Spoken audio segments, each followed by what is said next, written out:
It has been 3 days since the beginning of hostilities between India and Pakistan. Actually 10 if you count from the day the Pulwama attack took place.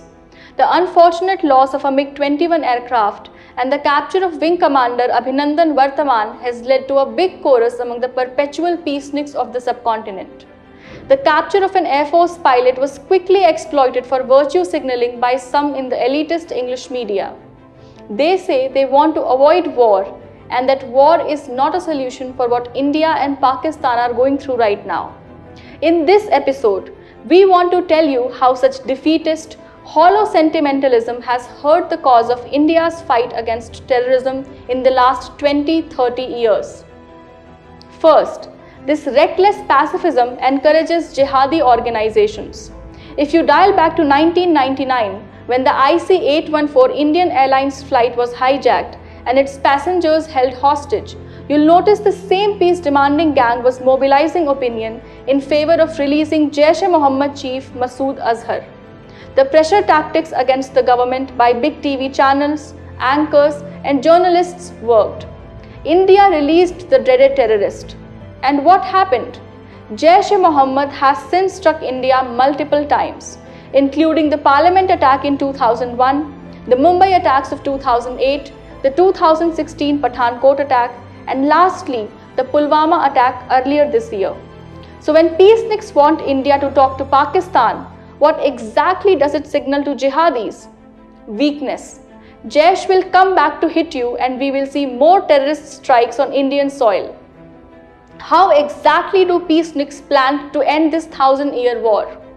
The second reason peaceniks are wrong is that the Pakistan army has never been interested in taking any kind of serious action against jihadi groups. There has not been a single, I repeat, a single conviction or extradition of jihadis in all these years. We've been subject to horrendous bombings of our cities, and we have regularly sent dossiers on the people behind these attacks.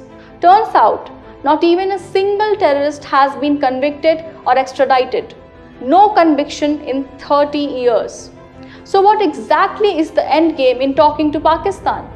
No peacenik will get into these details. They stop with empty virtue signaling. Finally, the last reason India must ignore those tweeting "say no to war" and gloating about Indian casualties in armed action is that this group has no skin in the game. The entire drama about de-escalating and talking to Pakistan is merely virtue signaling for these talking heads.